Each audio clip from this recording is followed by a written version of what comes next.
जानेवारी फेब्रुवारीपर्यंत आपल्याला असं वाटत होतं की आता झालं संपलं, ये कोरोना कोरोना क्या है, क्या चीज़ है कोरोना, कोविड क्या है। विशेष म्हणजे गेल्याही वर्षी अर्थसंकल्पीय अधिवेशन होतं, याही वर्षी तोच काळ आला, मार्च। अर्थसंकल्पीय अधिवेशन नुकतंच गेल्या महिन्यात पार पाडलं आणि आपल्याला सर्वांना कल्पना आहे की लॉकडाऊनच्या पार्श्वभूमीवरती आर्थिक परिस्थिती ही संपूर्ण जगाचीच दोलायमान झालेली आहे आणि त्या परिस्थितीचा विचार करून महाराष्ट्र पुढे नेण्यासाठी एक अत्यंत चांगला अर्थसंकल्प आपल्या माननीय उपमुख्यमंत्र्यांनी अर्थमंत्र्यांनी अजितदादांनी मांडला। आपल्या सरकारचा तो अर्थसंकल्प महाराष्ट्र पुढे नेणारा, संकटातही महाराष्ट्र थांबला नाही, थांबणार नाही हे करून दाखवणारा तो अर्थसंकल्प आपण मांडला।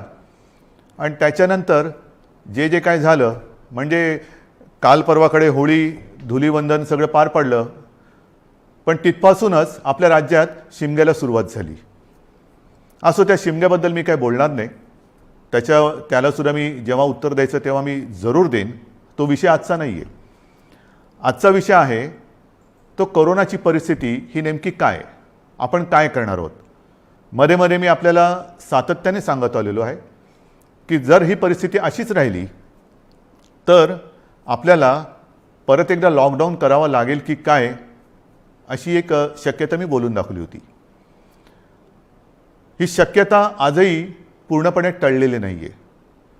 मला आज पुन्हा एकदा आपल्याला सर्वांना आवाहन करायचं आहे, विनंती करायची आहे, कारण गेल्या वर्षभरामध्ये माझ्या महाराष्ट्रातील प्रत्येक बांधवांनी, भगिनींनी आणि मातांनी जे मी सांगत आलो ते अत्यंत आपुलकीने ऐकून घेतलं आणि त्याच्याप्रमाणे ते वागले। तुम्ही सगळे वागलात।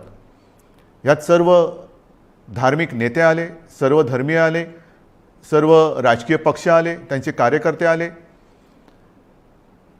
आता काय झाले थोडंसं की मधला काळ जो आला त्या काळामध्ये आपण थोडे शिथिल झालो।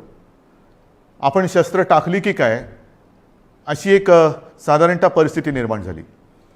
लग्न समारंभ थाटामाटात सुरू झाले, इतर पार्ट्या सुरू झाल्या, राजकीय मोर्चे, निदर्शनं, आंदोलनं, सगळं काही जणू काही कोरोना गेला अशा पद्धतीने आपण सुरू केलं। आणि तेव्हाही मी सांगत होतो की थोडा धीर धरा, पुन्हा एकदा मार्च एप्रिल एंडपर्यंत आपल्याला थोडासा एक संयम बाळगावा लागेल। दुर्दैवाने जी भीती केवळ मीच नव्हे तर ह्या विषयातले जे तज्ज्ञ आहेत त्यांनी जी व्यक्त केली होती ती खरी ठरली। मार्चच्या आधीपासूनच आपल्या राज्यामध्ये पुन्हा एकदा कोरोना मोठ्या राक्षसापेक्षा, म्हणजे गेला राक्षस होता त्याच्या डबल टिबल दुप्पट तिपटीने अकराळ विक्राळ रूप धारण करून आलेलं आहे। त्याच्यामध्येच विषाणूचा नवा अवतार, म्हणजे हे पण नवल आहे। आत्तापर्यंत आपण आपले विष्णूचे अवतार ऐकले होते, ज्याचे आपण पूजन करतो। ज्या वेळेला संकट आली त्या वेळेला भगवान विष्णूंनी वेगवेगळे अवतार घेतले आणि आपल्याला वाचवलं। पण हा विषाणू जो आहे तो वेगवेगळे अवतार धारण करून आपल्याला संकटात टाकतोय आणि आपली परीक्षा बघतोय। पुन्हा एकदा तीच गरज आहे, आपल्याला सर्वांना धैर्याने, सगळं धैर्य एकवटून लढण्याची गरज आहे। लॉकडाऊन करणार का हा प्रश्न अजूनही मी उत्तर देत नाही, पण साधारणतः आत्ताची परिस्थिती काय आहे ह्याची कल्पना आपल्याला देण्याची मला पुन्हा एकदा गरज वाटते। जेव्हा ही परिस्थिती निर्माण झाली, किंबहुना कोविडची साथ सुरू झाली, आपल्याला पूर्ण माहिती आहे आपल्या राज्यामध्ये फक्त 2च ह्या विषाणूंची चाचणी जिथे होऊ शकते अशा प्रयोगशाळा होत्या। एक मुंबईमध्ये कस्तुरबा आणि दुसरी पुण्याला NIVची। आज त्या दोनाच्या जवळपास आपण 500 पर्यंत चाचण्या करणाऱ्या संस्था किंबहुना लॅब्स तयार केलेल्या आहेत। मुंबईमध्ये सुद्धा आपण दर दिवशी साधारणतः 50,000 चाचण्या आज करतो आहोत। गेल्या काही दिवसात, म्हणजे मला जी माहिती सगळी माझ्याकडे आलेली आहे त्याच्यात महाराष्ट्रामध्ये जी आपली क्षमता होती 75,000 चाचण्या दर दिवशी करण्याची, ती आपण वाढवून जवळपास 1,82,000पर्यंत नेलेली आहे. 1,82,000 75,000 ते 1,82,000 इथपर्यंत आज आपण रोजच्या चाचण्या करतो. येत्या काही दिवसात ही संख्या आपल्याला 2.5 लाखावर न्यायची आहे. 2.5 लाख चाचण्या दर दिवशी महाराष्ट्रामध्ये लवकरात लवकर आपण करणार आहोत. आणि याही चाचण्या ते रॅपिड अँटीजेननी नाही, तर त्याचं जे प्रमाण आहे, केंद्राची जी काय मार्गदर्शक तत्व आहेत की साधारणतः 70% चाचण्या ह्या RT-PCR ह्या पद्धतीने झाल्या पाहिजेत. आता माझ्यापेक्षा सर्वांनाच माहिती झालेलं नेमकं RT-PCR म्हणजे काय, रॅट म्हणजे रॅपिड अँटीजेन टेस्ट म्हणजे काय. RT-PCRमध्ये अचूकताही अधिक असते, अधिक चांगली असते. म्हणून आपलाही आणि केंद्राचाही आग्रह तोच आहे की जेवढ्या चाचण्या आपण करतो त्याच्यात किमान 70% चाचण्या ह्या RT-PCR असायलाच पाहिजेत. आणि त्याच पद्धतीने आपला महाराष्ट्र जेव्हा 75,000च्या आसपास चाचण्या करत होता त्याही वेळा तेव्हा त्याच टक्क्यात RT-PCR करत होता. आज जवळपास 1,82,000 करतोय, त्याच्यातही 70% RT-PCR आहेत.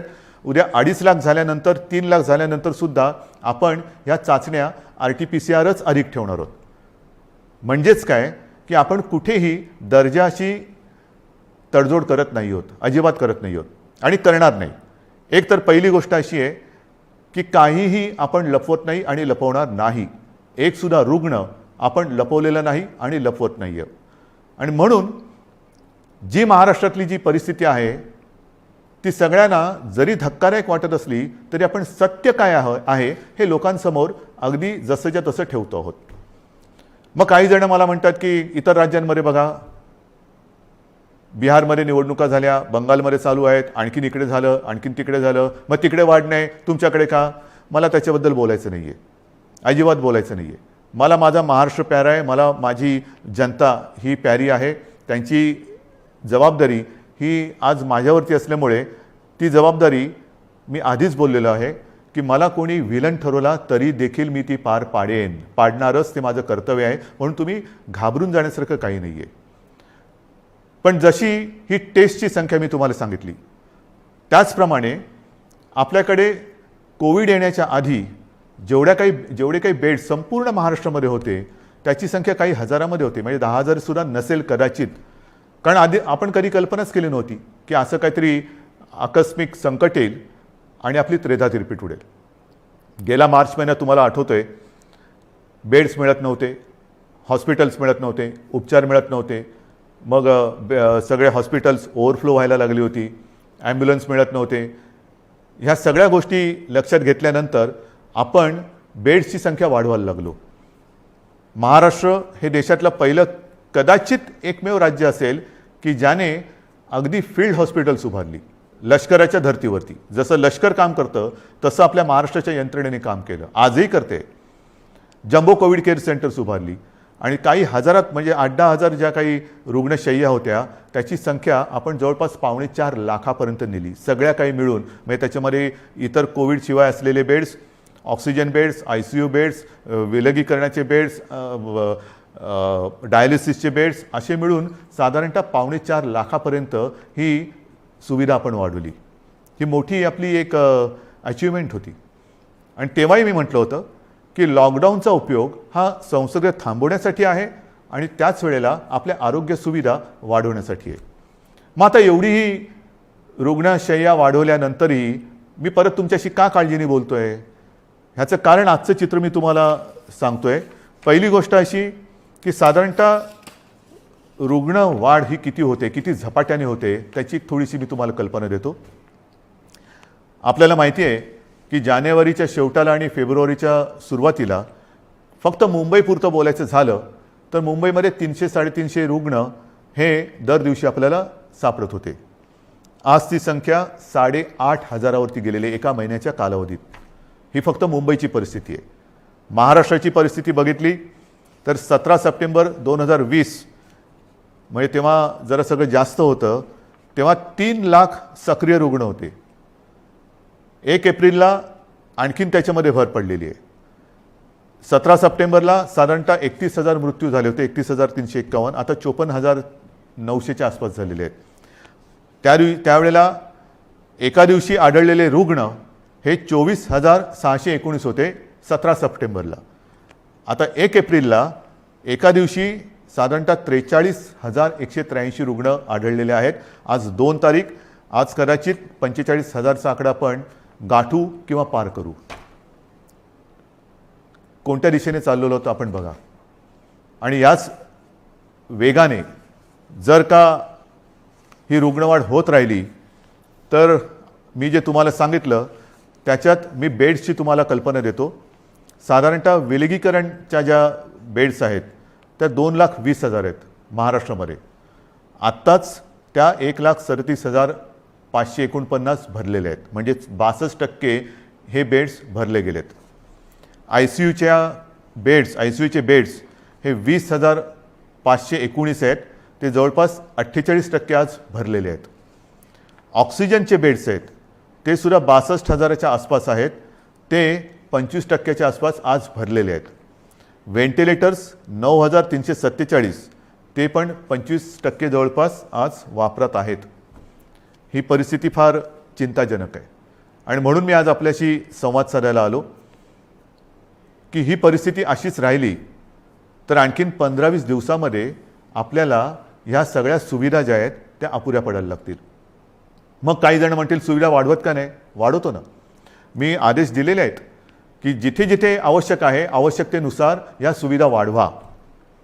पण सुविधा वाढवणं म्हणजे काय करणं?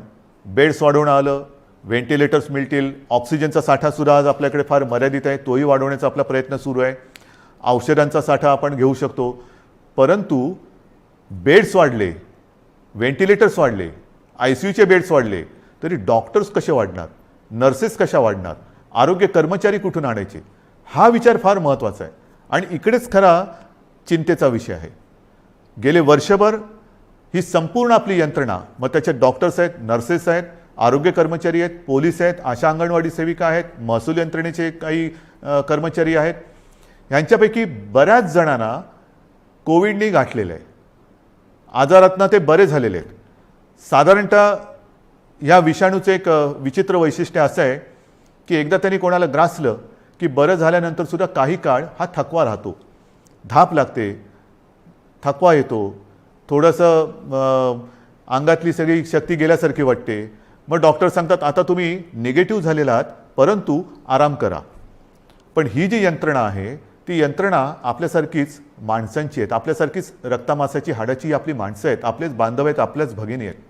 हे डॉक्टर्स असतील सगळेच ते आजारी पडले आणि पडल्यानंतर निगेटिव्ह आल्यानंतर दुसऱ्या तिसऱ्या दिवशी पुन्हा एकदा आपल्या सेवेसाठी कोरोनाच्या गुहेत घुसत आहेत. मग त्यांच्याशी आपण कसं वागलं पाहिजे? आजसुद्धा आपण जी काय आपली यंत्रणा राबते आपल्यासाठी, टेस्टिंग टेस्टिंग टेस्टिंग टेस्टिंग आहे, टेस्टिंग वाढवतोय. पण टेस्टिंग करण्यासाठी घराघरात जाऊन आपल्याच भगिनी आहेत, आपलेच बांधव आहेत, 2-2, 4-4, 5-5 माळ्याच्या इमारती असतील, लिफ्ट नसेल तरी सुद्धा ते चढ उतार करतात रोज न थकता. म्हणजे थकले तरी थांबत नाही आहेत. त्यांना आपण काहीतरी दिलासा देणार आहोत की नाही? एकूण हे जे काय सगळे चित्र आहे, बोलणारे सगळे बोलतात की आपण हे केलं पाहिजे, आपण ते केलं पाहिजे, लसीकरण वाढवलं पाहिजे. वाढवतोय ना आपण. कालच्या दिवसात तुम्हाला मी अभिमान हा शब्द इकडे वापरणं योग्य ठरणार नाही, पण तुम्हाला समाधान वाटलं पाहिजे की महाराष्ट्र हा देशातला नंबर 1चं राज्य महाराष्ट्र ठरलेलं आहे. कालच्या दिवसात एका दिवशी आपण 3 लाख नागरिकांना लसीकरण केलेलं आहे. 3 लाख एका दिवसात. म्हणजे आत्तापर्यंत आपण जेव्हापासून लसीकरणाला सुरुवात झाली सुमारे 65 लाख, त्याच्यात आजचा आकडा मी धरलेला नाही आहे, 65 लाख आपल्या नागरिकांना आपण लसीकरण केलेलं आहे. अजूनही आपल्याला आपण मागणी करतोय, केंद्र आपल्याला देत आहे, पण पुरवठा वाढवायला पाहिजे. आणि पुरवठा वाढवल्यानंतर आपली क्षमता आज जी 3 लाख आहे ती लवकरात लवकर किमान 6 ते 7 लाख दर दिवसाला करण्याची आपली क्षमता आहे. पण तेवढ्या लसचा पुरवठा झाला पाहिजे. ती मागणी आपण करतोय. होईल, मागणी मान्य होईल, मी काय त्याच्यावर टीका नाही करत आहे, कारण सगळ्याच राज्यांना द्यायचं आहे. तर ही आपली क्षमता आहे. परंतु होतंय असं की लस घेतल्यानंतर, आता मी सुद्धा 1 डोस घेतलेला आहे लसचा. आपल्याशी बोलताना आजूबाजूला कोण नाही म्हणूनच मी मास्क काढून आपल्याशी बोलतोय. पण लस घेतल्यानंतर सुद्धा काही जण कोरोनाने बाधित होत आहेत. का होत आहेत? कारण लस घेतली आता सगळं झालं असं नाही आहे. लस घेतल्यानंतर सुद्धा मास्क हा घालणं अनिवार्य आहे. मी मधल्या काळामध्ये माननीय पंतप्रधानांनी जी एक व्हिडिओ कॉन्फरन्स घेतली त्याच्यात हा मुद्दा मी काढला होता आणि मी बोलताना असं बोललो होतो की आमच्या इथे लसचे दोन्ही डोस घेतल्यानंतर सुद्धा आणि तो मधला कालावधी झाल्यानंतर सुद्धा काही लोकांना संसर्ग झालेला आहे. तेव्हा स्वतः माननीय पंतप्रधानांनी सांगितलं की एक गोष्ट लक्षात घ्या की लस घेतली म्हणजे कोविड होणार नाही अशातला भाग नाही आहे. कोविड होईल पण त्याची घातकता कमी होईल. म्हणजेच काय की साधारणतः धुवाधार पावसामध्ये एक छत्री असावी तशी एक ही छत्री आहे, जरूर आहे. पण आत्ता नुसता पाऊस नाही आहे, वादळ आहे आणि या वादळामध्ये लस घेणे ही एक साधारणतः आपल्याकडे छत्री आहे, त्यातल्या त्यात कमीत कमी भिजावं म्हणून. आणि लस घेणं, टेस्ट वाढवणं, रोजच्या चाचण्या वाढवणं हा उपाय अजूनही तरी मी मानायला तयार नाही. जेवढ्या आपण चाचण्या वाढवतो आहोत तेवढी रुग्णसंख्या आपल्याला कळते, उपचारासाठी आपण त्याने घेतोय. परंतु रुग्णवाढ थांबवण्यासाठी अजून कोणी उपाय सांगत नाही आहे. काय उपाय? उपाय नाही आहे. पण लसीकरण करा, लसीकरण करतो आहोत. आज मी पुन्हा एकदा सांगतो, संपूर्ण देशात आपलं राज्य हे लस देणारं नंबर 1चं राज्य आहे. आजच्या दिवशी आपण 3 लाख नागरिकांना दर दिवशी लस देतोय. काल परवापासून 3 लाख हा आकडा गाठलेला आहे. परत एकदा सांगतो, लसीचा पुरवठा आपल्याला ज्या क्षणी वाढेल तेव्हा ही क्षमता आपण दुपटी तिपटीने वाढवू शकू एवढी आपली नाही म्हटलं तरी ताकद आहे, नक्कीच आहे. म्हणजेच काय की एका बाजूला आपली ही यंत्रणा ट्रॅकिंग, ट्रेसिंग, टेस्टिंग ह्याच्यासाठी बिझी आहे, दुसरीकडे उपचारांसाठी बिझी आहे, तिसरीकडे हीच यंत्रणा लसीकरणासाठी सुद्धा व्यस्त आहे. हे सगळं एकत्रित आल्यानंतर त्यांची काय स्थिती होत असेल ह्याचा थोडा आपण विचार केला पाहिजे. आणि म्हणून मला असं वाटतं की लॉकडाऊन करायचं का? इतर देशांनी काय केलेलं आहे? इतर देशाचा जर का आपण अंदाज घेतला तर अमेरिकेने सुद्धा 7 कलमी कार्यक्रम जाहीर केले आहे. त्याच्यामध्ये सुद्धा त्यांनी असं म्हटलेलं आहे की राजकारण नको, जीव महत्त्वाचा आहे, असं राष्ट्राध्यक्षांनी आवाहन केलं आहे. मला असं वाटतं आपल्याकडे सुद्धा सर्व पक्षीयांनी त्यांनी केलेलं आवाहन नाही पण निदान मी केलेली विनंती मानायला काय हरकत नाही आहे. जीवाशी खेळ नको, कृपा करून याच्यात राजकारण आणू नका. ब्राझीलमध्ये तर फारच पंचायत झालेली आहे, कारण तिकडे मार्चच्या एका महिन्यात जवळपास 60,000 मृत्यू झालेले आहेत. मृत्यूदर दुपटीने वाढला आहे. बेरोजगारीची म्हणजे मृत्यू पण होत आहेत आणि बेरोजगारीची पण समस्या वाढते. फार विचित्र परिस्थिती ब्राझीलमध्ये. रशियामध्ये पण लस आलेली आहे, त्याच्यामध्ये ते थोडं लस आणि त्या लसीकरणामध्ये ते पुढे आहेत. फ्रान्समध्ये परिस्थिती नाजूक आहे. तिथेही जी माहिती मिळते तिकडे तिसऱ्यांदा राष्ट्रीय लॉकडाऊन करण्यात आलेला आहे आणि ह्या लॉकडाऊनच्या मध्ये केवळ जीवनावश्यक वस्तूंची दुकाने उघडण्यास परवानगी दिलेली आहे. कार्यालयातील लोकांना फक्त घरून काम करावे लागेल. पुढील 3 आठवड्यांसाठी शाळा पूर्णपणे बंद ठेवण्यात येतील. या 4 आठवड्यात कोणत्याही प्रकारची जाहीर सभा होणार नाही. त्यांच्यावर पूर्ण बंदी असेल. कोणीही आवश्यक कारणाशिवाय आपले घर सोडणार नाही. हे मी तुम्हाला नाही सांगितलं, हे फ्रान्समधलं वातावरण तुम्हाला सांगतो. नाही तर तुम्हाला वाटेल मी आत्ताच काहीतरी लॉकडाऊन जाहीर केले काय. हंगेरीमध्ये पण वर्क फ्रॉम होम बंधनकारक आहे. डेन्मार्कमध्ये तसंच आहे. ग्रीसमध्ये हळूहळू निर्बंध हटवायला सुरुवात झालेली आहे. बेल्जियमने परत एकदा महिन्याभराचा कडक लॉकडाऊन लावला आहे. पोर्तुगाल सरकारने शहरांमधील नागरिकांची ये जा थांबवली आहे. आयर्लंडमध्ये तर डिसेंबरपासून कडक लॉकडाऊन आहे. फिलिपिन्समध्ये मनिला व आसपास परत 1 आठवड्याचा कडक लॉकडाऊन लावला आहे. केनियामध्ये सुद्धा देशभर कडक निर्बंध लावलेले आहेत. UK सुद्धा आता हळूवार त्यांनी 2-2.5 महिन्याचा लॉकडाऊन केल्यानंतर हळूवार निर्बंध शिथिल करतायत. जसं आपण हळूवार शिथिल केले तसंच UK तिकडे तर 2.5-3 महिन्याचा अत्यंत कडक लॉकडाऊन होता आणि आता हळूवार ते निर्बंध शिथिल करतायत. इटलीमध्ये सुद्धा तशीच आहे. जर्मनीमध्ये सुद्धा तीच परिस्थिती आहे. पोलंडमध्ये तीच आहे. हे सगळं लक्षात घेतल्यानंतर मला माहिती आहे की लॉकडाऊन हा खूप घातक आहे. परंतु जी कात्रीत मी मगाशी म्हटलं की एका कात्रीत आपण सापडले. एका बाजूला अर्थचक्र आहे. अर्थचक्र चालवायचं तर अनर्थ ओढवतोय, अनर्थ थांबवायचा तर अर्थचक्र बंद पडतंय. करायचं काय मग? आणि मधल्या काळामध्ये जी काही मतं हे तज्ज्ञ ह्या क्षेत्रातले आहेत नाही आहेत, मी त्यांची नावं नाही घेत, पण त्यांनी त्यांची मतं मांडलेली आहेत.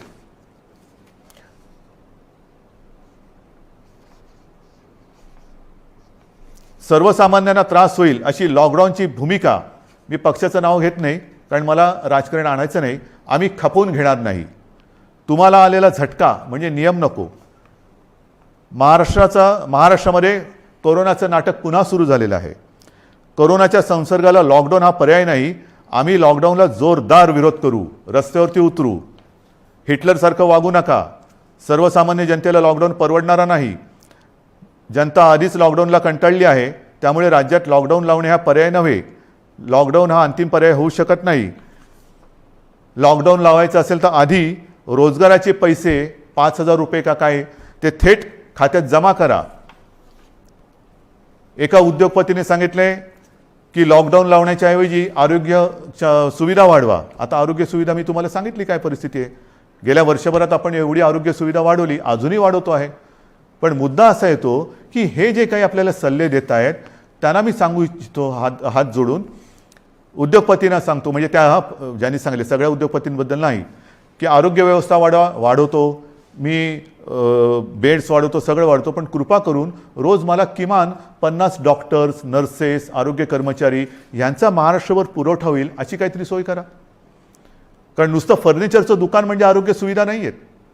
त्याच्यामध्ये व्हेंटिलेटर आल्यानंतर व्हेंटिलेटर वापरणारे सुद्धा तज्ज्ञ लागतात. ऑक्सिजन किती द्यायचा, किती प्रमाणात द्यायचा याच्यासाठी सुद्धा त्या विषयातला तज्ज्ञ लागतो. अगदी रेमडेसिवीर द्यायचं झालं तर ते कसं दिलं पाहिजे ते समजणारा डॉक्टर लागतो. ही तज्ज्ञ लोक आणि डॉक्टर्स ही कुठून आणायची? आणि ही परिस्थिती जर का बघितली तर मला तुमच्याकडनं हीच अपेक्षा आहे. जे सांगतायत की लॉकडाऊन केला तर आम्ही रस्त्यावरती उतरू, माझं म्हणणे जरूर उतरा, उतरलंच पाहिजे. पण ते लॉकडाऊनच्या विरोधात नाही, तर लॉकडाऊन होऊ नये म्हणून कोरोनाच्या विरुद्ध तुम्ही उतरा. या डॉक्टर्सना मदत करायला तुम्ही रस्त्यावरती उतरा. ज्या कुटुंबांमध्ये करते करविते ज्यांचा मृत्यू झालेला आहे त्या कुटुंबियांची जबाबदारी घेण्यासाठी रस्त्यावरती उतरा. ज्या कुटुंबांमध्ये सगळेच्या सगळे कोरोना बाधित झालेले आहेत त्यांची सेवा करण्यासाठी रस्त्यावरती उतरा. टेस्ट जे आपल्या या यंत्रणे जी करते आहे ट्रॅकिंग ट्रेसिंग त्यांना मदत करायला म्हणून रस्त्यावरती उतरा. नुसतं बोलायला ठीक आहे, अमुक केलं तर आम्ही रस्त्यावरती उतरू, माझं म्हणणं तर उतराच, रस्त्यावरती उतरा. कारण आता आपल्याला ही लढाई तशीच लढावी लागणार आहे. हातात हात घालून ही लढाई लढावी लागणार आहे. अनेक ठिकाणी मी बघतोय सभा समारंभांना तुडुंब गर्दी होते, बाजारपेठा फुलून गेलेल्या आहेत. थोडंसं धीर धरा. अनेक जणांना असं वाटतंय ए मास्क का लावतोय तू? अरे मास्क न लावण्यामध्ये शौर्य काय शौर्य आहे? मी मास्क वगैरे वापरत नाही, मी मास्क वापरणार नाही, काय शूर आहेस? मास्क न वापरणं ह्याच्यात शूरता नाही. आणि मास्क लावणं त्याला लावायला लाजायची गरज नाही आहे. परत एकदा सांगतो की वॅक्सिन घेतल्यानंतर सुद्धा मास्क हा लावायलाच पाहिजे, अंतर ठेवलंच पाहिजे, हात धुत राहिलंच पाहिजे. आणि म्हणून काही कडक निर्बंध येत्या काही दिवसात आपल्याला लावावे लागतील. ते उद्या परवाकडे मी जाहीर करेन. विशेषतः शहरांमध्ये मी परत एकदा सांगतो, जिथे जिथे अनावश्यक गर्दी होते ही गर्दी आपल्याला टाळावीच लागेल. जी खाजगी कार्यालय आहेत त्या कार्यालयांना सुद्धा आपण प्रत्येकाला सूचना दिलेल्या आहेत. सूचनावलीच म्हणा ना, की लग्न समारंभात किती लोक पाहिजेत, ऑफिसमध्ये किती उपस्थिती पाहिजे, बसमधनं किती लोक गेले पाहिजे. आता ट्रेनमध्ये मुंबईमध्ये मी सांगेन की मी सांगितलं होतं की पीक अवर नॉन पीक अवर आता सगळं तुडुंब भरून चाललेलं आहे, रेस्टॉरंट्स भरून चाललेली आहेत. आता हे जर आपण थांबवलं नाही आणि परिस्थिती अशीच हाताबाहेर गेली आणि जसा ब्राझीलमध्ये दुर्दैवाने आता अशी परिस्थिती झालेली की लॉकडाऊन नाही आहे पण शुकशुकाट झालेलं आहे, म्हणजे रस्त्यावर फिरत असतील लोक पण रोजगार गेले आणि जीवही गेले. मग काय राहिलं? जीव वाचवायचा की रोजगार वाचवायचा? रोजगार आपल्याकडे आहेत, रोजगार परत मिळतील, पण गेलेला जीव परत आणता येणार नाही. आणि म्हणून मी आपल्याला नम्रपणाने विनंती करतोय की येत्या काही दिवसांमध्ये 1-2 दिवसांमध्ये मी आणखीन काही जणांशी बोलतोय काही त्याच्यात यातले तज्ज्ञ असतील, विविध राजकीय पक्ष आहेत, विविध मी पत्रकारांशी बोलेन. मला वेगळा काही उपाय असला तर पाहिजे. लॉकडाऊन हा उपाय नाही, मान्य. पण मग ही संसर्गाची साखळी तोडायची कशी? लसीकरण वाढवतोच आहे, पण लसीकरण देऊनही कोविड होत नाही अशातला भाग नाही. लसीकरण घेतल्यानंतर, लस घेतल्यानंतर सुद्धा कदाचित लस घेतलेल्याला कोविडचा त्रास कमी होईल, पण तो दुसऱ्याला संसर्गित करू शकतो, हेही आता सिद्ध झालेलं आहे. मग करायचं काय? दुसरा उपाय असेल जरूर सांगा, पण त्याहीपेक्षा माझा विश्वास आपल्यावरती आहे. कारण तुम्हीच या युद्धातले खरे सैनिक आहात. हे युद्ध आपल्या सगळ्यांचं आहे, हे एकट्या दुकट्याचं युद्ध नाही आहे. ज्या गोष्टी मी तुम्हाला सांगितल्या आपण नाही पाळू शकत. कारण नसताना घराबाहेर पडू नका, नाही घरात थांबू शकत. अनावश्यक ठिकाणी गर्दी करू नका, गर्दी टाळू नाही शकत. गरज नसेल तर इकडे तिकडे फिरू नका, हे फिरणं टाळू नाही शकत. सार्वजनिक ठिकाणी फिरताना घराबाहेर पडल्यानंतर मास्क लावलाच पाहिजे, मास्क घालू नाही शकत. एकमेकात थोडं अंतर ठेवा, अंतर ठेवू नाही शकत. म्हणजे लॉकडाऊन आपण टाळू शकतोय, पण टाळणं ही जिद्द, ज्या जिद्दीने तुम्ही पहिल्यांदा लढलात त्या जिद्दीने पुन्हा जर का उतरलात तर आपल्याला, मी अजूनही म्हणतो आता थोडा काळ राहिलेला आहे. कारण परिस्थिती तुम्हाला मी सांगितले, अशीच रुग्णवाढ होत राहिली तर 15-20 दिवसात हॉस्पिटल्स तुडुंब भरून जातील. काही काही जिल्ह्यामध्ये आत्ताच ही परिस्थिती आलेली आहे. ऑक्सिजनसुद्धा कमी पडू शकतोय, व्हेंटिलेटरसुद्धा कमी पडू शकत आहेत. ही परिस्थिती आजही आपण स्वयंशिस्तीने टाळू शकतो. संसर्गाची लाट, कोरोनाला आपण रोखू शकतो. रोखण्याची जिद्द ही तुमच्यात आहे की नाही, हा फार महत्त्वाचा प्रश्न आहे.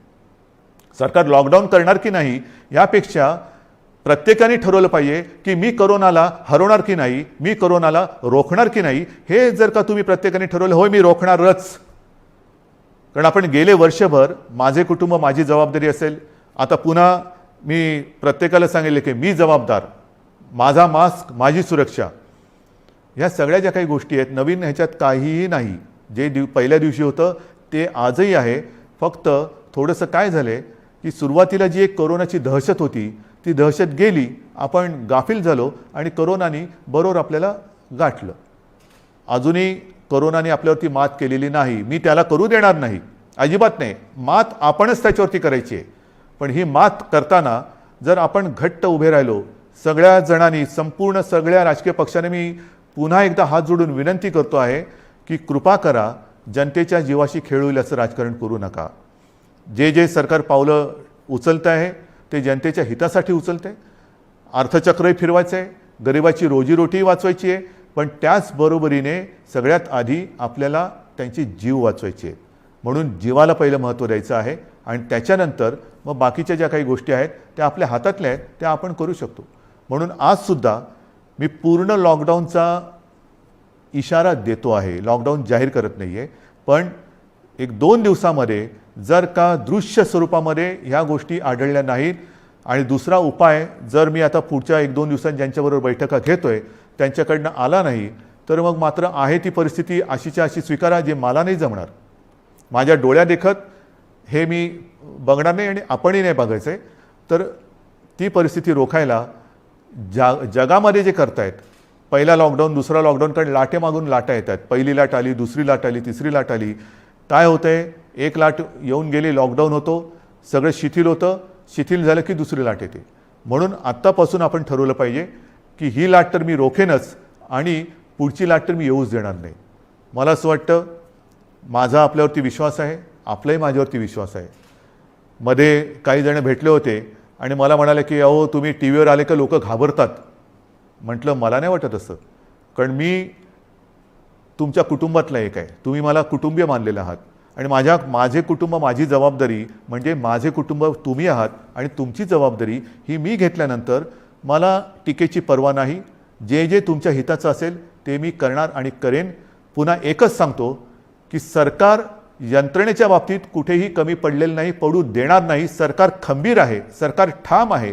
आरोग्य सुविधा कुठेही कणभरसुद्धा मी कमी पडू देणार नाही. मात्र ही एका हाताने टाळी वाजणार नाही.